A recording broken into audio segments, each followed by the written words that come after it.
श्री कृष्ण कहते हैं कि मनुष्य के जीवन में कई सारी प्रतिक्रियाएं होती हैं, जिनमें से एक अहम प्रतिक्रिया और जीवन का महत्वपूर्ण हिस्सा है आलस।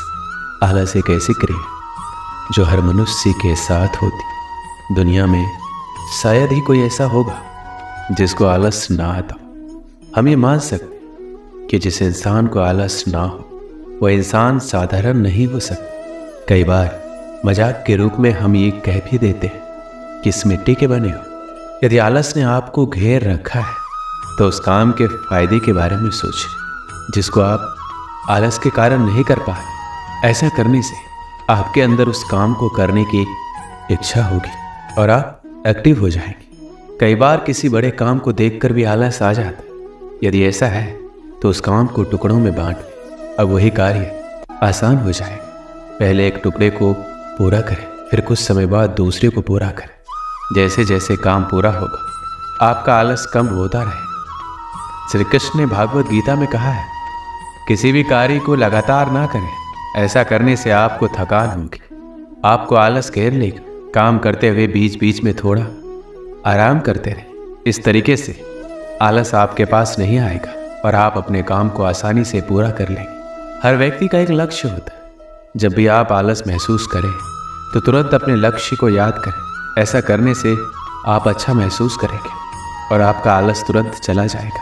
अगर आपका कोई लक्ष्य नहीं है तो उसे आज ही बनाएं और आलस से दूर भगाएं। यदि आप चाहते हैं कि आलस आपके पास ना आए तो एक समय में एक ही काम करें।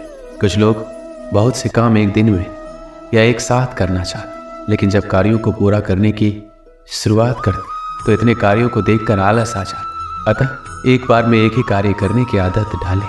किसी भी काम को टालना छोड़ दें, क्योंकि काम को टालना भी आलस कहलाता है। जो लोग काम को टालते हैं वो लोग आलसी लोग कहे जाते हैं। कार्य को टालते रहने से कार्य तो पूरा नहीं होता, बल्कि काम को टालने की आदत हो जाती है। तो कार्य को टालना बंद करो, आलस खुद ही भाग जाएगा। आप जो भी काम करें एक योजना बनाकर करें। किसी भी काम को योजना के साथ करने से आलस नहीं आता, बल्कि अच्छा लगता, क्योंकि पता होता है कि हमें कौन सा काम कब करना है। आप अपनी योजना में उतने ही कार्यों को जगह दें जितने आप कर सकें। अस्त व्यस्त जीवन से निराशा और आलस ही आता है, लेकिन योजना के साथ काम करने से आपको पता होता है कि कौन सा काम कब और कैसे करना। ऐसा करने से आप अपने काम को प्यार करने लगे। आलसी होने का मतलब है आप परिवर्तन से डरते, इसलिए हर दिन कार्य को कल पर टालते जाते। कल करेंगे, परसों करेंगे, अतः वो कार्य कभी पूर्ण नहीं होता। क्योंकि हम जहाँ पर हैं हम खुद को सुरक्षित महसूस करते, अतः हम बदलाव से डरते हैं। हमें लगता है शायद हम अपनी सुरक्षा को खो देंगे। कर्म करने से इनकार करना कायरता की निशानी है। आलस्य और कायरता एक समान है।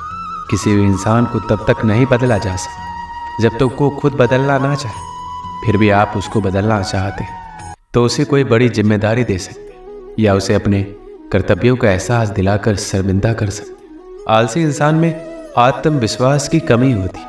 कोई भी इंसान तभी बदलता जब कोई उसकी भावनाओं को चोट करता है। इसलिए आप उसकी भावनाओं पर चोट करें। आप उसकी किसी कमजोरी पर वार करके उसके दिल में चिंगारी लगा सकते। जिस इंसान का कोई लक्ष्य नहीं होता वही इंसान आलसी होता है। इसलिए आप उसको कोई सपना दिखाकर उस लक्ष्य को प्राप्त करने के लिए उत्साहित करें। इसलिए सिर्फ मेहनत करना ही जरूरी नहीं।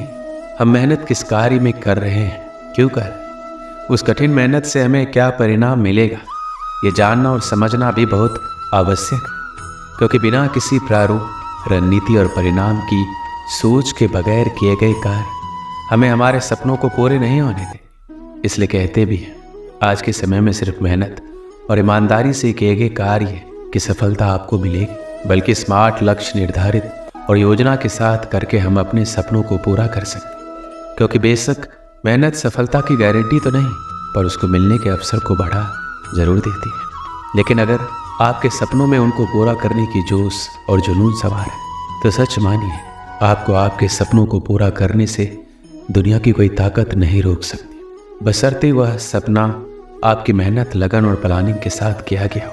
क्योंकि मेरा मानना है सपने जिंदगी में चाहे जितने देखो, हकीकत में वही पूरे होते हैं जो सपने हमारे जिद्दी होते हैं। बचपन से ही हमारे माँ बाप हमें मेहनत के लिए कहते हैं, चाहे वो पढ़ाई हो या नौकरी, सब मेहनत की ही बात करते हैं। हमारे माता पिता मानते हैं कि आप जितनी मेहनत करोगे आपको उतनी ही सफलता मिलेगी। लेकिन दुनिया में अब तक कोई ऐसा शख्स नहीं हुआ जो सिर्फ मेहनत करके आगे बढ़ा हो। अगर मेहनत से सफलता मिलती तो आज मजदूरी करने वाले सबसे ज़्यादा सफल होते।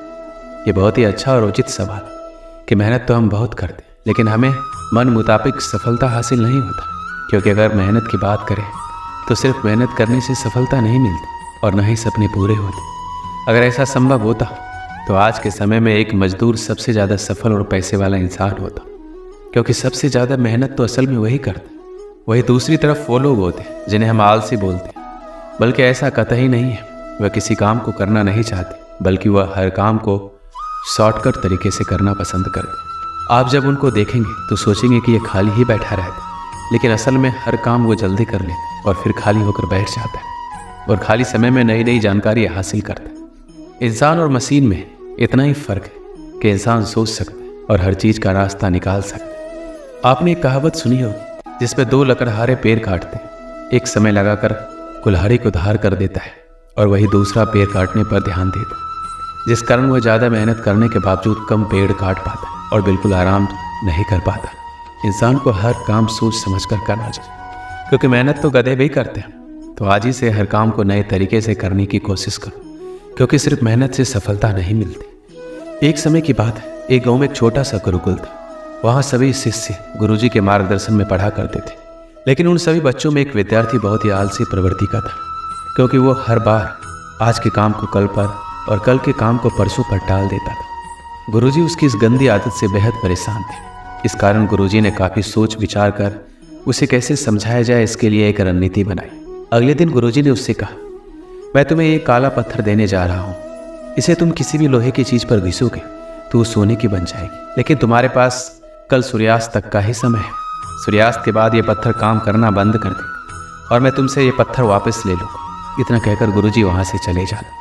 आलसी शिष्य बहुत खुश होता है और मन ही मन वो नई चीज़ों को खरीदने के बारे में सोचता रहता है और मन ही मन बरबराता रहता है, मैं इस सोने का ये करूँगा वो करूँगा। आलसी शिष्य बहुत सारे ख्वाब तो बुन लिए थे लेकिन उन्हें पूरा करने के लिए प्रयास नहीं कर रहा था। आलसी शिष्य ने सोचा, अभी तो मेरे पास बहुत सा समय है, इसलिए अभी थोड़ी देर सो जाता।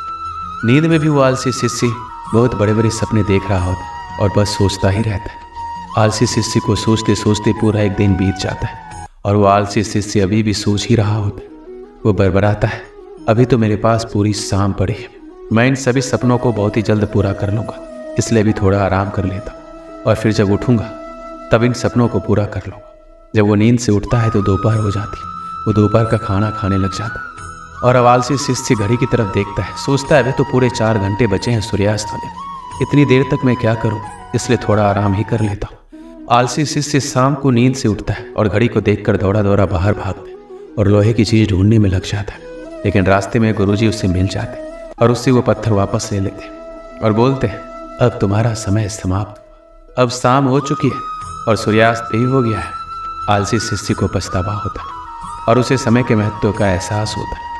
इस कहानी से हमें क्या सीख मिलती है? हमारा भी यही हाल है।